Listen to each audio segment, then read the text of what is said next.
My mother's last word wasn't "I love you." It wasn't my name, it wasn't even goodbye. With her final breath, she whispered a name I'd never heard before, a name that would unravel 43 years of lies and reveal that the man I'd called Dad my entire life wasn't my father at all. My name is Nathan, and I'm a high school history teacher in Sacramento, California. I've spent my career teaching kids about the past, about how understanding where we come from helps us know who we are. But on March 15, 2024, I discovered that my own history was a fabrication, a carefully constructed story designed to hide a truth my mother took almost to her grave. My mother, Dorothy, had been sick for 8 months. Pancreatic cancer, the kind that gives you just enough time to say goodbye but not enough time to really prepare. She was 71 years old, had been a widow for 15 years since my father Robert died of a heart attack, and had spent her final months in the house where I grew up, a modest Victorian on a tree-lined street in Midtown Sacramento. That morning, the March rain was tapping against the windows like impatient fingers. The air inside the house smelled of the lavender oil the hospice nurse used, mixed with the chicken soup my wife Maria had made, and the faint medicinal scent that had become the backdrop of our lives. I could hear the old grandfather clock in the hallway ticking away seconds that felt increasingly precious, and somewhere outside, a mourning dove was calling its sad two-note song. I was alone with my mother. Maria had taken our kids to school, and the hospice nurse wasn't due for another hour. Mom had been unconscious for most of the past 2 days, her breathing shallow and irregular, her hand cold in mine despite the 3 blankets we'd piled on her frail body. How do you prepare for your mother to die? The hospice team had told us it could be any time now. They'd explained what to expect, the changes in breathing, the cooling of extremities, the moments of sudden lucidity that sometimes came at the end. I'd read about it, prepared myself as much as anyone can prepare for losing their mother, but nothing prepares you for the actual moment. At 9:47 a.m., my mother's eyes opened. Not the unfocused, distant gaze she'd had for days, but clear, sharp, present. She looked directly at me, and for a moment, she was my mother again, fully, completely there. "Nathan," she said, her voice barely a whisper but clear enough to understand. "I'm here, Mom. I'm right here." She squeezed my hand with surprising strength, her eyes filled with tears. "I need to tell you, should have told you years ago. Forgive me." "Mom, it's okay. Whatever it is, it's okay." But she was shaking her head, agitated now, fighting against the weakness that was pulling her under. "Your father, Robert, he wasn't..." My heart stopped. "Mom, Vincent," she whispered. "Vincent Callahan. He's your real..." And then she was gone. Her eyes closed, her grip relaxed, and the last breath left her body with a soft sigh that seemed to carry 43 years of secrets with it. Some truths wait until the very end to be spoken. I sat there for a long time, holding my mother's hand, unable to process what had just happened. The rain continued its tapping, the grandfather clock continued its ticking, the morning dove continued its calling. The world went on as if nothing had changed, even though everything had. Vincent Callahan. I'd never heard that name in my life. Not once in 43 years had my mother mentioned anyone named Vincent. My father was Robert Chen, or at least that's what I'd always believed.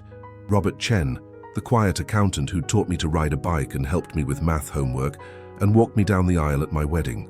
Robert Chen, who died in 2009 with my hand in his, telling me he was proud of me, telling me to take care of my mother. Had he known? Had he spent his entire life raising another man's son? Had my mother lied to both of us? The hospice nurse arrived at 10:30 and found me still sitting there, still holding my mother's hand, still trying to understand how a single whispered name could demolish everything I thought I knew about myself. "Mr. Chen," she said gently. "Nathan? Is she?" "She's gone," I heard myself say. "About 45 minutes ago. She said something before she died. A name. Someone I don't know." The nurse began her duties, checking for pulse, noting the time, making the calls that needed to be made. I watched her move efficiently around my mother's body, this shell that had housed the woman who'd raised me, loved me, and apparently lied to me for 4 decades. Maria arrived within the hour, her face tear-streaked, gathering me in her arms. "Oh, Nathan, I'm so sorry. I'm so sorry I wasn't here." "She said something," I told her, my voice flat, still in shock. "Right before she died." She said Robert wasn't my real father. She said my real father's name is Vincent Callahan. Maria pulled back, staring at me. What? My whole life, Maria. My whole life has been a lie. Who am I if I'm not who I thought I was? The next few days were a blur of funeral arrangements, condolence calls, and the mechanical tasks that death requires. I went through the motions, selecting a casket, writing an obituary, accepting casseroles from neighbors, while inside, I was spinning. Vincent Callahan. The name echoed in my head constantly. Who was he? Where was he? Was he still alive?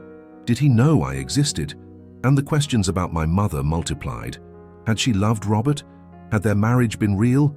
Or had she settled for a man who wasn't the father of her child? Had Robert known the truth and loved me anyway? Or had she deceived him too? I needed answers.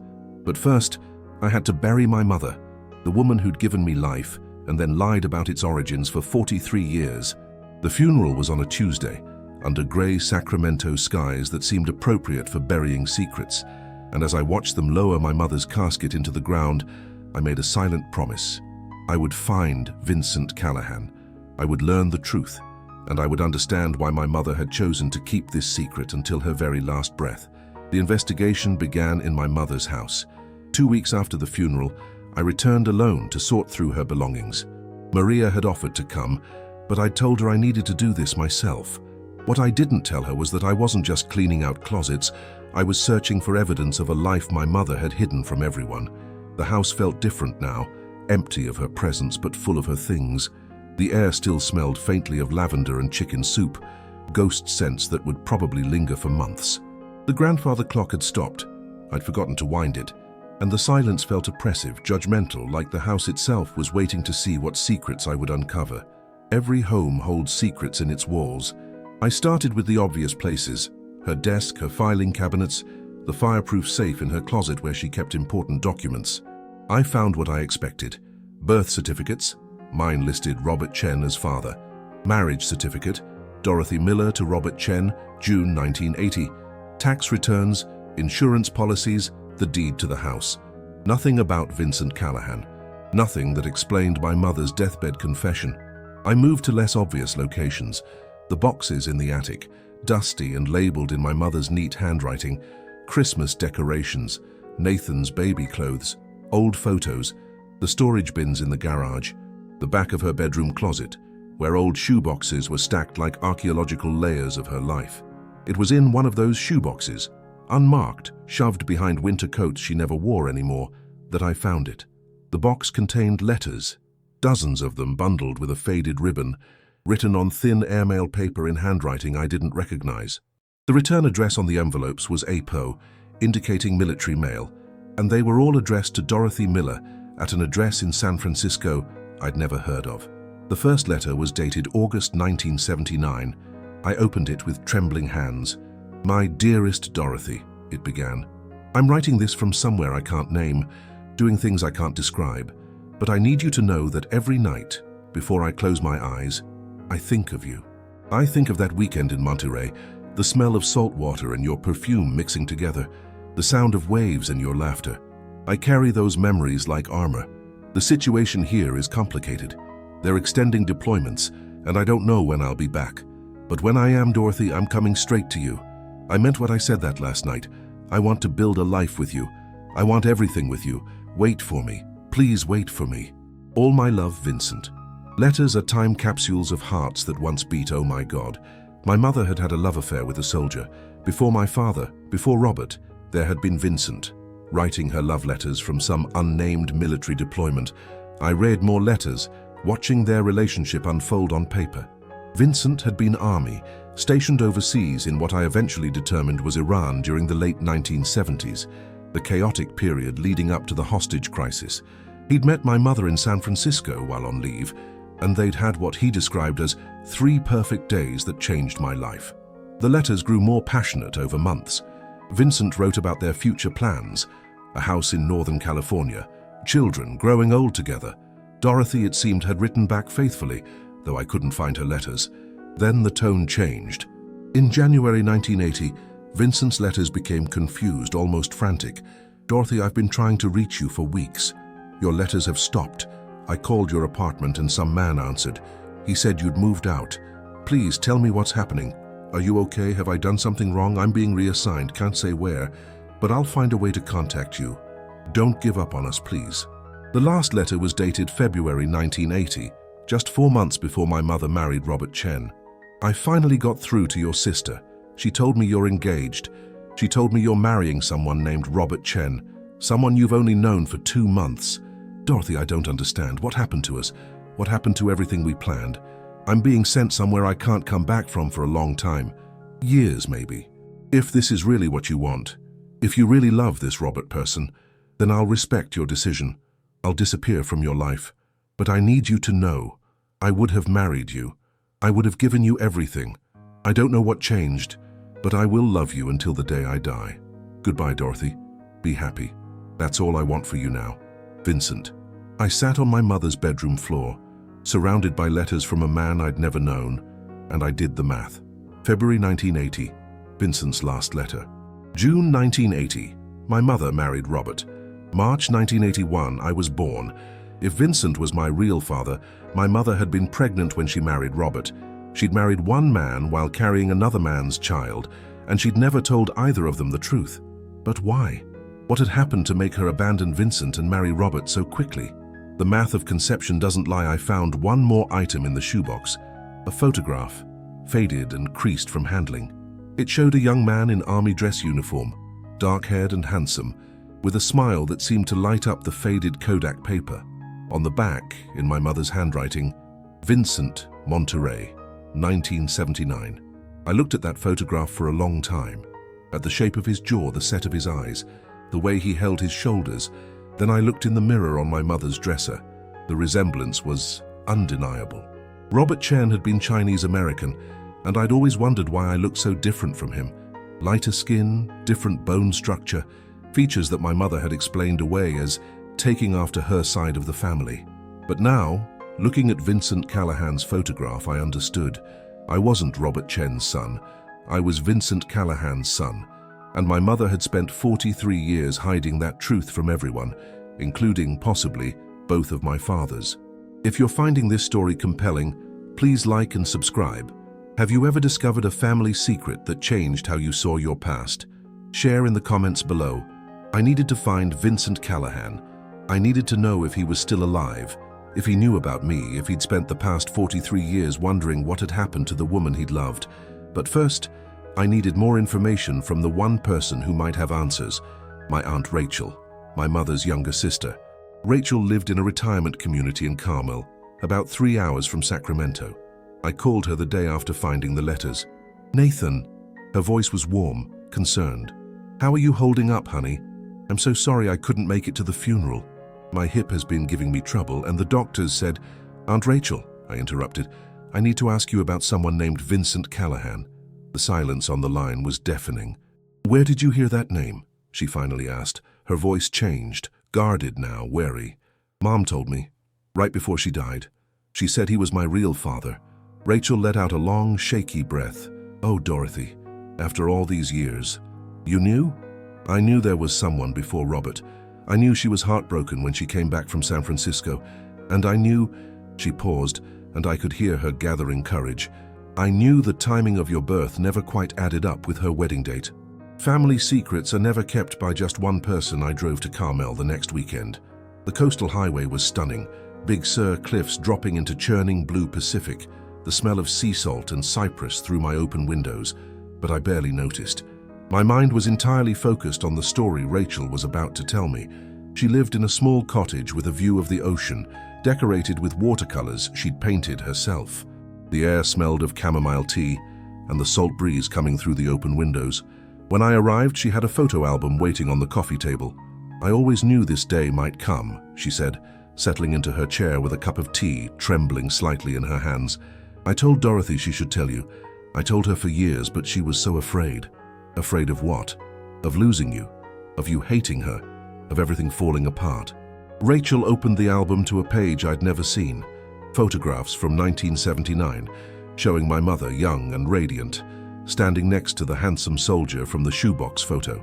They met at a bar in North Beach, Rachel said. Dorothy was 27, working as a secretary in the city. Vincent was on leave, about to be deployed overseas. It was supposed to be just a weekend fling, but it became everything. The photographs showed them at Fisherman's Wharf at Muir Woods, on a beach I recognized as Monterey. In every picture, they were looking at each other like the rest of the world didn't exist. They fell in love, I said, completely, devastatingly. The kind of love that doesn't make sense. 3 days and they were talking about marriage, children, forever. Rachel's eyes were distant, remembering. When Vincent shipped out, Dorothy was gutted, but she believed he'd come back. She waited for him. So what happened? Love stories don't always have the endings we expect. Rachel set down her teacup, and when she looked at me, there were tears in her eyes. In January 1980, Dorothy found out she was pregnant. With you. The words hit me like a physical blow. She was pregnant before she met Robert. She was terrified, Nathan, single, pregnant, with the father on some classified military mission she couldn't even contact him about. Our parents were conservative. They would have disowned her. And Vincent, she didn't even know where he was or when he'd be back. But he was writing to her. I found the letters. Letters that were censored, delayed, sometimes lost entirely. Dorothy didn't hear from him for 6 weeks after she discovered she was pregnant. 6 weeks of silence, of fear, of not knowing if he was alive or dead. Rachel shook her head. And then Robert appeared. Dad, Robert, how did they meet? Through work. He was an accountant at the firm that handled her company's books. He was kind, stable, available. He made it clear he wanted to marry her, that he'd take care of her and the baby. Rachel's voice broke. Dorothy made a choice, Nathan. The hardest choice of her life. She chose security over passion. She chose the sure thing over the uncertain hope. Did Robert know? Did he know I wasn't his? Rachel was quiet for a long moment. He knew she'd been with someone else. He knew the timing was complicated. But I don't think he ever asked directly, and Dorothy never told him. He chose to believe you were his. Or maybe he just chose not to care. He loved Dorothy. He loved you. That was enough for him. Sometimes love means choosing not to ask certain questions. And Vincent, what happened when he found out? He didn't find out. Not really. By the time he got back to the States, Dorothy was married, and you were about to be born. She'd moved to Sacramento with Robert. She'd changed her phone number, stopped writing. She just disappeared from his life. She ghosted him. She ghosted the man she loved while carrying his child. She was protecting herself, protecting you. Rachel reached over and took my hand. Nathan, I'm not saying what she did was right, but she was a scared 28-year-old woman making an impossible decision. She thought Vincent might never come back. She thought she was giving you the best chance at a stable life. Does Vincent know now, I mean? Does he know I exist? Rachel shook her head. As far as I know, he never found out. Dorothy kept the secret for 43 years. From Vincent, from Robert, from you. She paused, until her very last breath. I left Carmel with more questions than answers. My mother had chosen safety over love, stability over passion. She'd married a good man who'd raised me as his own, loved me as his own, never knowing or choosing not to know that I wasn't his biological child. And somewhere out there, maybe, was Vincent Callahan. The man who'd loved my mother enough to write her letters from a war zone. The man who'd planned to marry her, have children with her, grow old with her. My real father. I had to find him. Even if he was dead. Even if he didn't want to know me. I had to find him. Finding Vincent Callahan took 3 weeks. I started with military records, using what I knew from the letters. Army, stationed overseas in the late 1970s, likely involved in intelligence or special operations based on the heavy censorship. A friend from my veteran outreach program helped me navigate the bureaucracy, filing requests and making calls. The breakthrough came from an unexpected source, a Vietnam veterans organization that maintained contact lists for soldiers from that era. Vincent's name was in their database. He was alive. He was 74 years old, and he lived in Mendocino, just 4 hours from Sacramento. Sometimes the people we search for are closer than we think. I made the drive on a Saturday in late April. The Mendocino coast was spectacular, dramatic cliffs, crashing waves, wildflowers blooming in every direction. The air smelled of salt and wild sage, and I could hear seals barking somewhere below the bluffs. It was the kind of place an artist would retire to, or a poet, or a man trying to make peace with his past. Vincent Callahan lived in a small house overlooking the ocean, surrounded by a garden that had clearly been tended with love. Wind chimes made of driftwood and sea glass hung from the porch, creating a soft music that mixed with the sound of the surf. I sat in my car for 20 minutes, trying to find the courage to knock. What do you say to the man who might be your biological father? What do you say to someone who loved your mother 43 years ago and was abandoned without explanation? Finally, I walked to the door and knocked. The man who answered was tall, still handsome despite his age, with silver hair and eyes that looked like they'd seen too much. When he saw me, his expression flickered. Confusion, then something else. Something that looked almost like recognition. "Can I help you?" "Mr. Callahan, Vincent Callahan?" "That's me, and you are?" "My name is Nathan Chen." I paused, searching for words. "But I think my name should be Nathan Callahan. Some truths are written in our faces before we speak them." Vincent's face went pale. He gripped the doorframe, staring at me with an intensity that made my chest tight. "Dorothy," he whispered. "You look like Dorothy. She was my mother. She died 2 months ago." He closed his eyes and I watched grief wash over his features, fresh and raw even after 4 decades. "Dorothy's gone? She told me something before she died. She said my father, the man who raised me, wasn't my biological father. She said your name. She said you were my real father." The silence that followed seemed to last forever. Somewhere behind me, the waves crashed against the cliffs. The wind chimes sang their random melody. The world kept turning while 2 strangers faced each other, with a lifetime of secrets between them. "Come inside," Vincent finally said. "I think we have a lot to talk about." His house was simple but beautiful. Books everywhere, paintings of the coast on every wall, the smell of coffee and wood smoke. We sat in his living room with its massive windows facing the ocean, and Vincent told me his story. "I loved your mother," he said quietly, his hands wrapped around a coffee mug like he needed the warmth. "I loved her more than I'd ever loved anyone. When I came back from that deployment in 1980, I was ready to find her, marry her, start our life together. But she was gone. Married to someone else living in Sacramento. I tried to find out why, wrote letters, made calls. She never responded. Eventually, I gave up." "Did you ever suspect about me?" Vincent looked at me, really looked, studying my face the way I'd studied his photograph. "I did the math once. When I finally tracked down some information about her, years later when the internet made things easier, I saw that she had a son born in March 1981. The timing was..." He trailed off. "The timing made it possible I was yours." "Yes, but I convinced myself it couldn't be true. I told myself she would have told me. She would have found a way to let me know if she was carrying my child." His voice broke. "I wanted to believe that I meant enough to her that she wouldn't keep that secret. We tell ourselves lies to survive the truths we can't face." "She was scared," I said, repeating what Aunt Rachel had told me. "She was alone and pregnant and you were unreachable. She didn't know if you were coming back. Robert offered security, stability." "I know." Vincent's voice was gentle, not angry. "I've had 43 years to make peace with it, Nathan. I don't blame Dorothy. I understand the choice she made, but I do grieve it. I grieve all the years I lost, all the moments I missed." He stood and walked to a bookshelf, pulling down an old photo album. "I kept everything," he said, handing it to me. "Every photograph, every memory of those 3 days with your mother. I've lived my whole life carrying the ghost of what we might have been." The album was full of the same photographs I'd seen at Aunt Rachel's, but from Vincent's perspective. Dorothy laughing at the wharf. Dorothy standing in a grove of redwoods, sunlight filtering through the branches like something from a dream. Dorothy looking at the camera with an expression of such pure love that it hurt to see. "I never married," Vincent said quietly. "I tried a few times, dated some wonderful women, but I couldn't give them what I'd already given Dorothy. She had my whole heart, Nathan, she still does." I was crying. I hadn't even realized it until I felt the tears on my cheeks. "She loved you too," I said.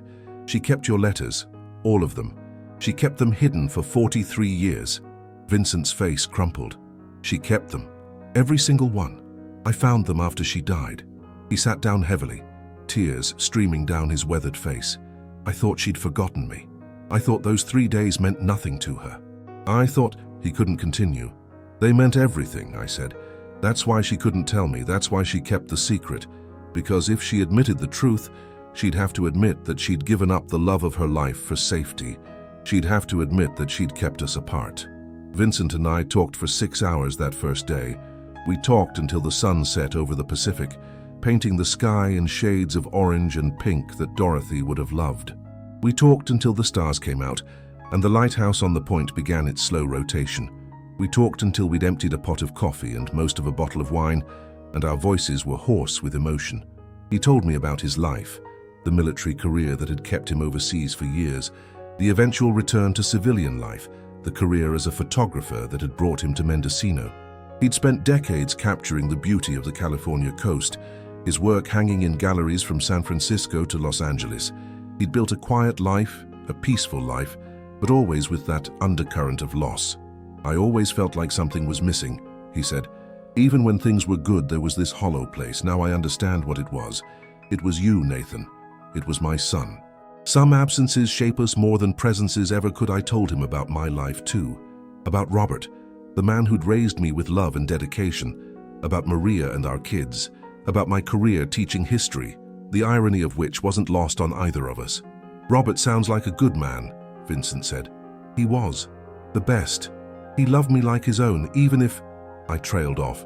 "Even if he knew. I think he must have known, or at least suspected, but he never treated me any differently. Never made me feel like anything less than his son." Vincent nodded slowly. "Then he gave you something I couldn't.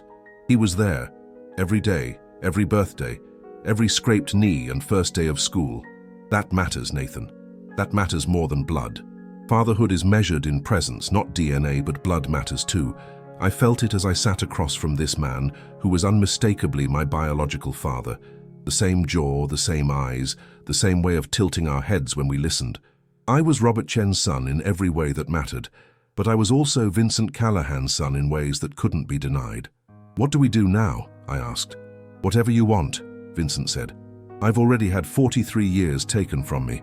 I'm not about to waste whatever time we have left. But this is your choice, Nathan. If you want to walk away, if this is too complicated, I'll understand."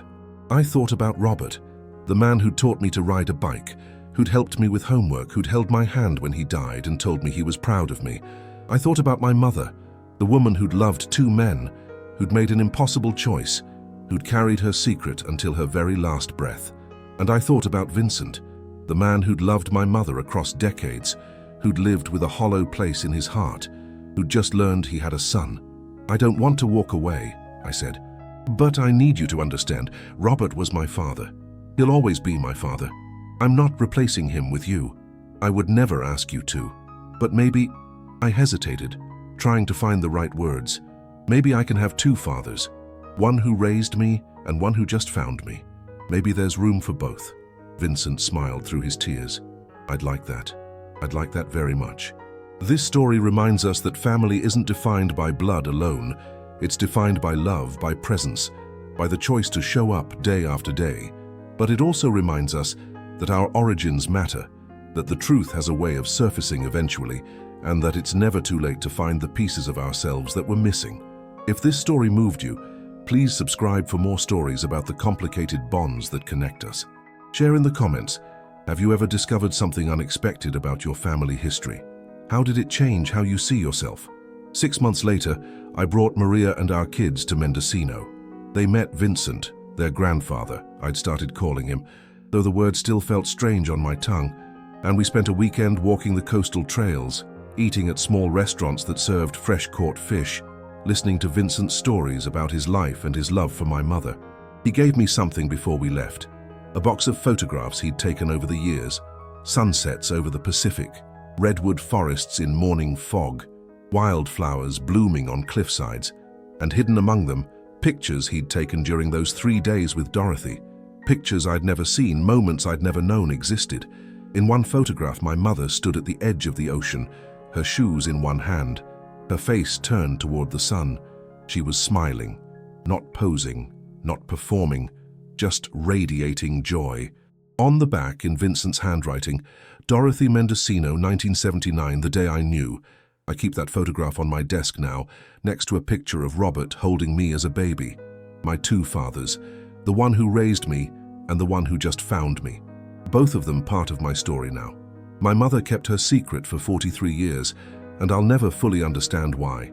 Fear, shame, a desire to protect me from complicated truths, probably all of those things. But in her final moment, she chose to tell me. She gave me Vincent's name like a gift, a key to a door I didn't know existed. I visit Vincent every month now. We're building a relationship from scratch, two strangers connected by blood and loss, and a woman we both loved. It's awkward sometimes, navigating the space between father and man I just met. But it's also beautiful. It's also healing. Robert Chen was my father. He'll always be my father, but Vincent Callahan is my father too. And somehow, impossibly, there's room in my heart for both of them. My mother's last word was a name that changed everything, a name that broke my heart and then helped put it back together, bigger than before. Vincent, my father, found at last.